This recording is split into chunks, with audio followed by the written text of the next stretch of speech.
we can't be friends, can we at least be enemies? When one of the laws say, when you destroy completely. To the neighborhood, it says, don't shoot him, kill him. Mm-hmm. But what does that mean? What it means in its purest form, the law means avoid altercations at all costs. It means if it's not worth killing him, don't even pursue it. Mm-hmm. So he stepped on your shoe. All right, yo, what's wrong with you? Say pardon me, man. You step on my shit. You know what I'm saying? But don't push the situation further than you have to push it because he stepped on your shoe. See, once it's a violation, if I'm working for my stuff to keep my stuff nice, and you come over here and you step on my shit like it's nothing, like I'm nothing, and you step over, it's not the disrespect of the shoe that is creating the motivation. It's disrespect of me and who I am.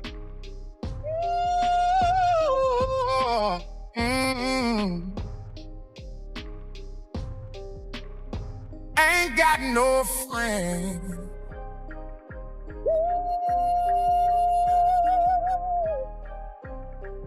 50 Cent is back on social media, and this time he's doubling down.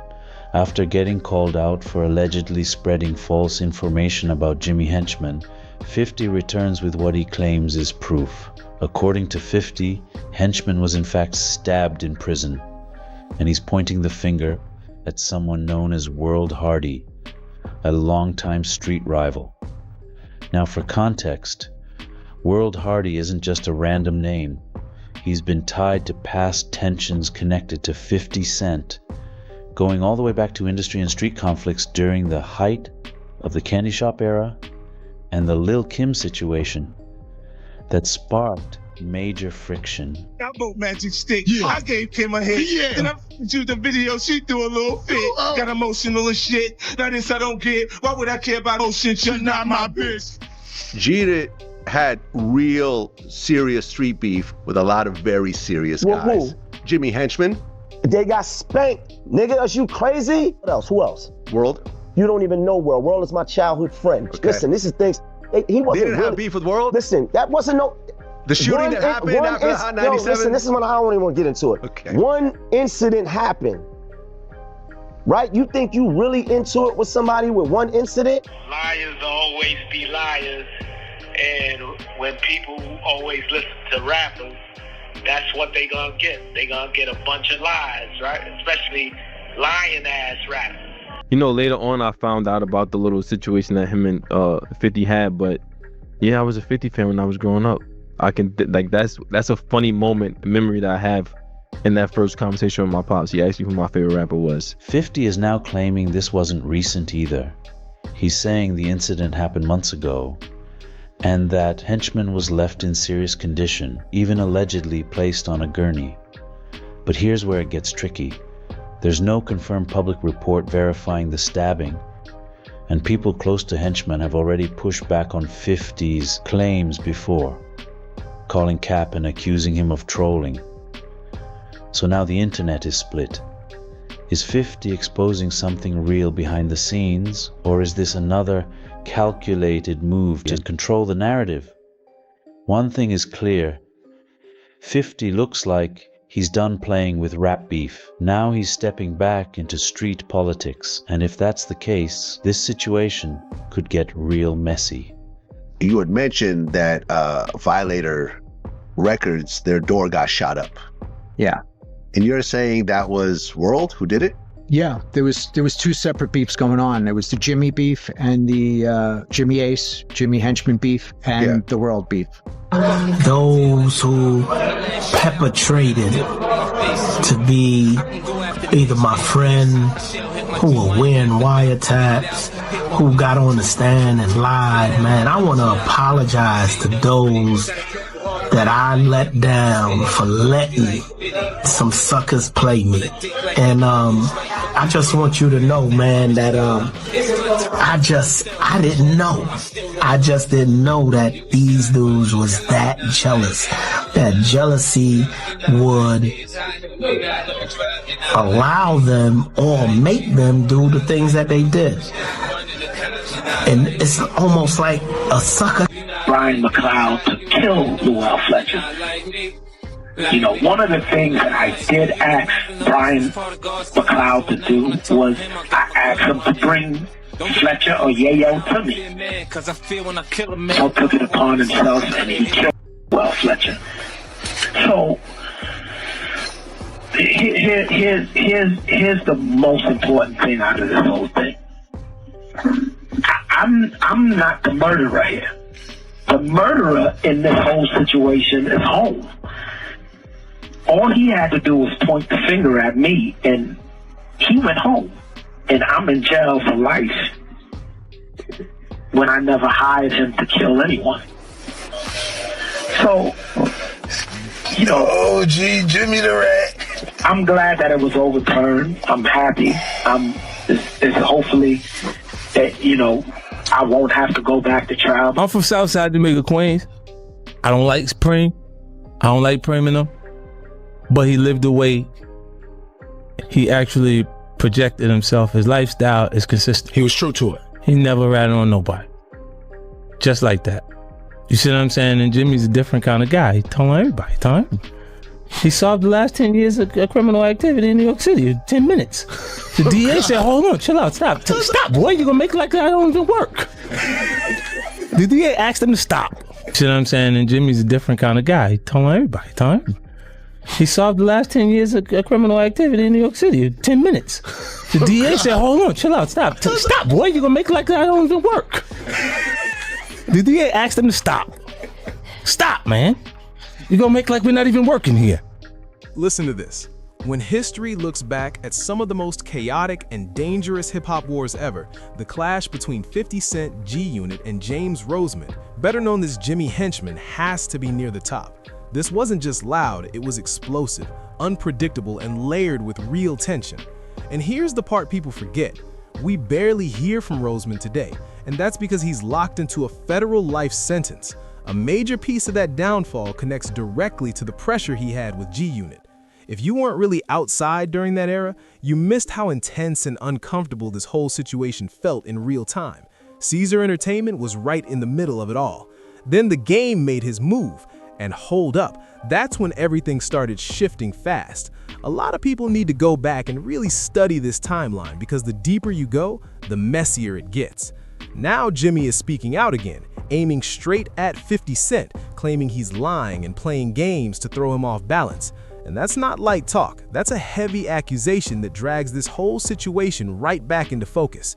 And if you're tapped in or just getting here, go ahead and hit that like button, subscribe, and turn on notifications so you don't miss what's coming next.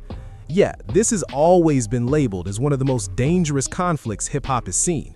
When you say 50 Cent, you have to understand, this is somebody who's survived real industry warfare.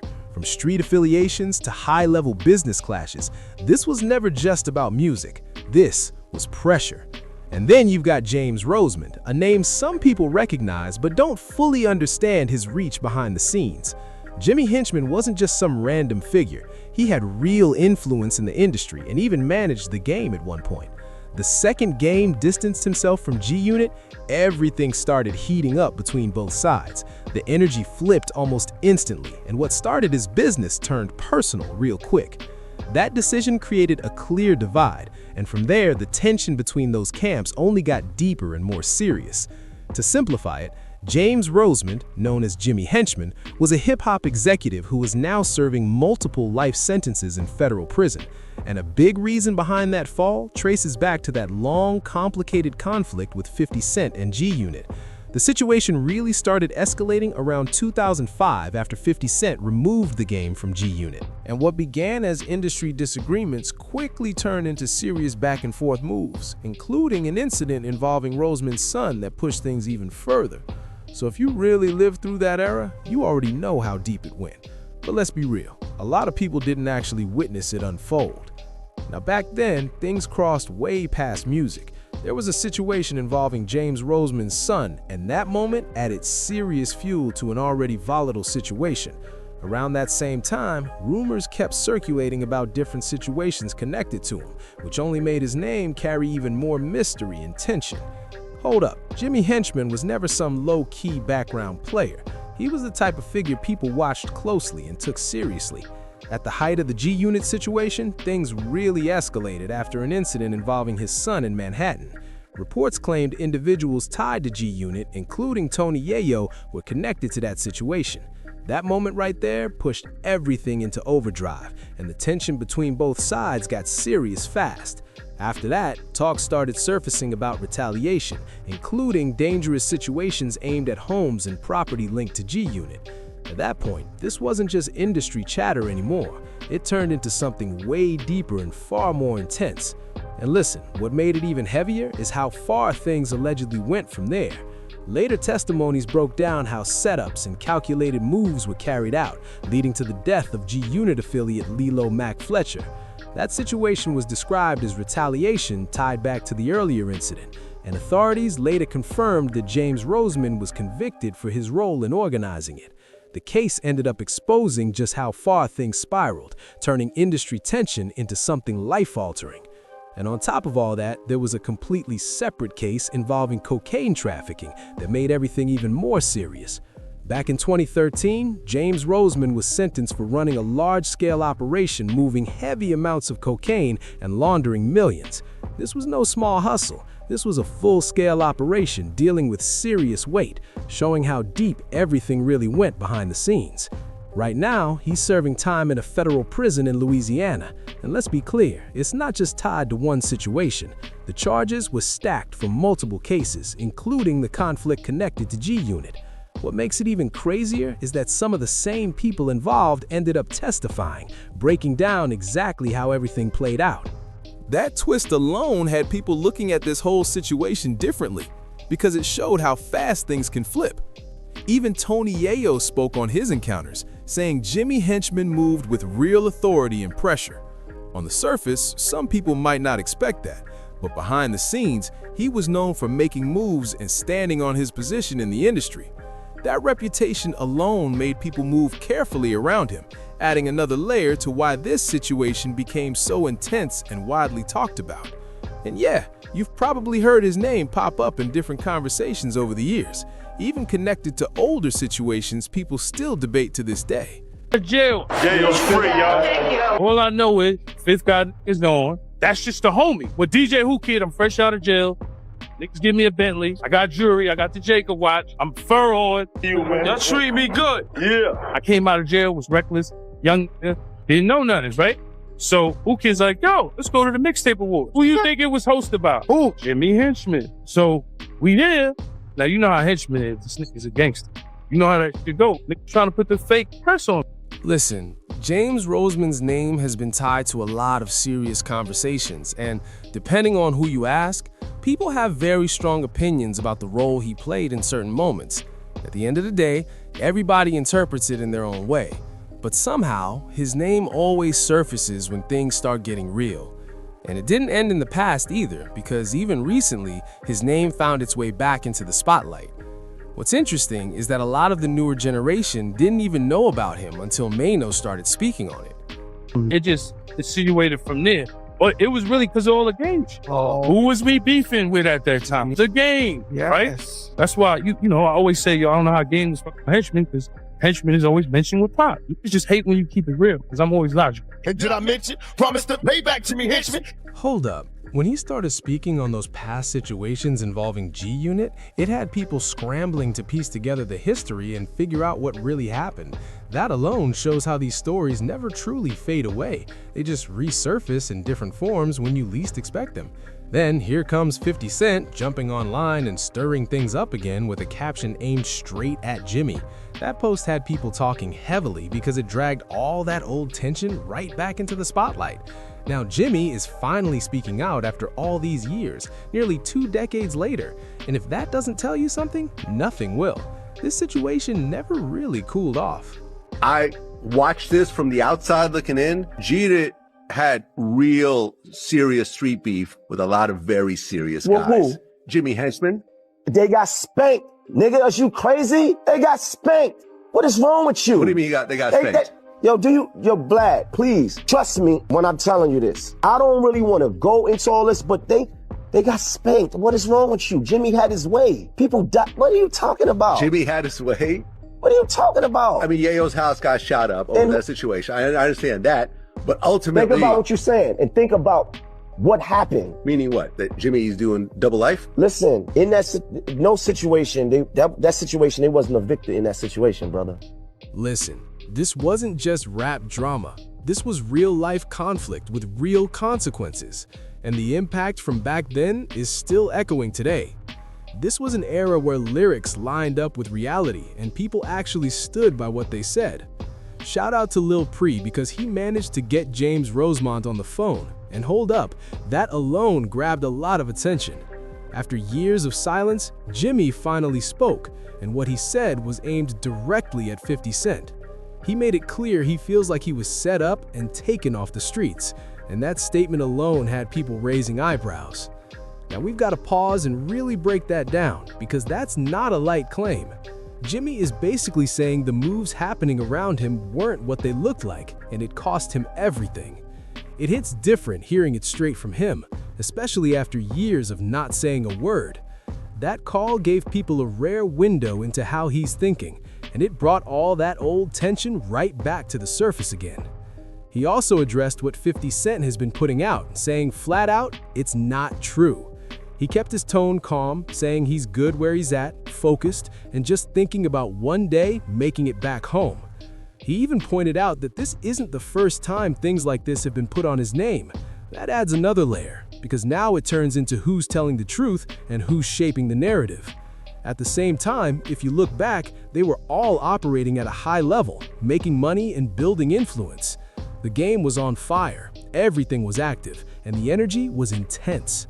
But the decisions made during that time changed everything. And like Jimmy said, they got me once, and that's how I ended up in prison. Federal prison. You will not be charged for this call. This call is from Jimmy.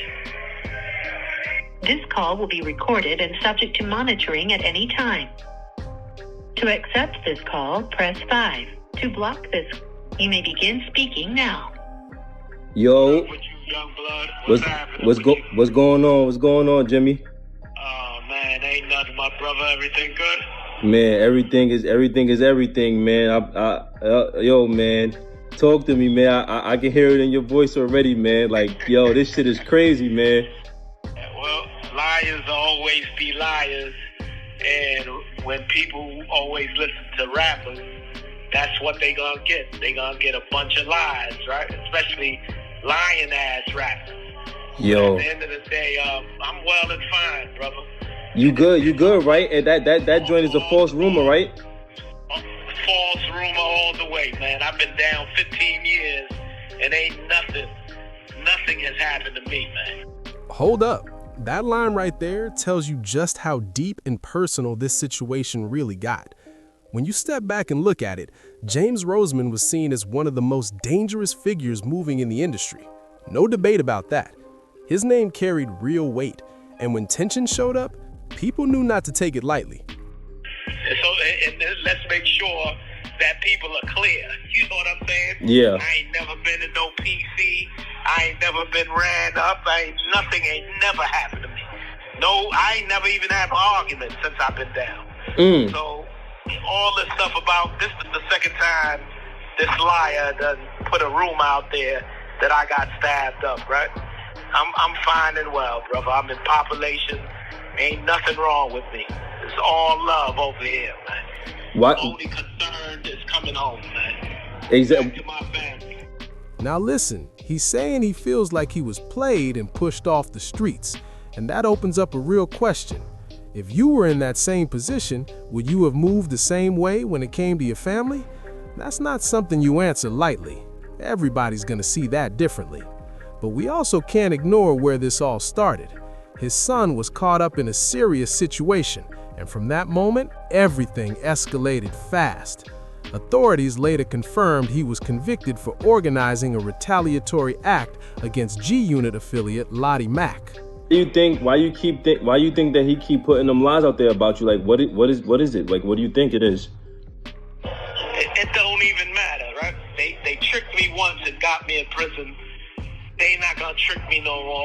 All he is a When you really step back and look at everything unfolding at that time, it wasn't just one situation, it was multiple incidents going back and forth. And listen to this, reports were even coming out about attacks targeting property connected to Tony Yayo. Bait trap for the police, and I'm not biting. Word.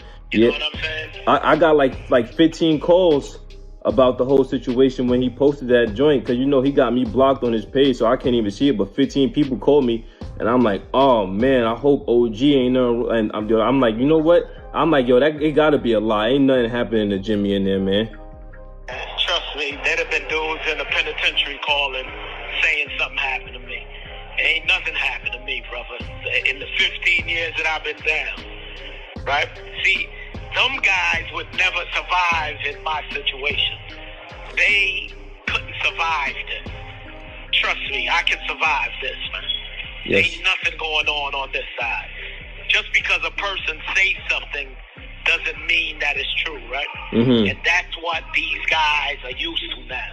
And when street guys are listening to rappers and everything that they say is true, this is what they'll do. They'll put rumors out there, false statements, and all kind of stuff.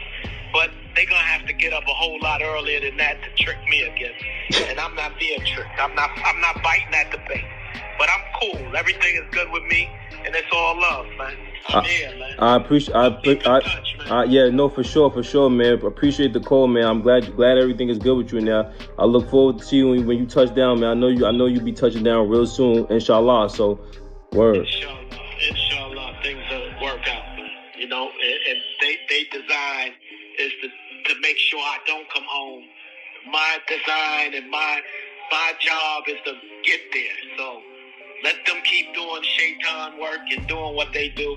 I'm going to keep doing what I do, and that's getting home back to my family and not letting these dudes... This call is from a federal prison. Not letting these dudes trick me again, trick me out of my freedom. Right. And they definitely can't trick me out of my life.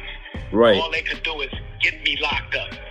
And so it's all love, brother. It's all good, man. Tell your pops I said what's up, and it's all love, all right? Love. Peace, Jimmy. All right. Peace.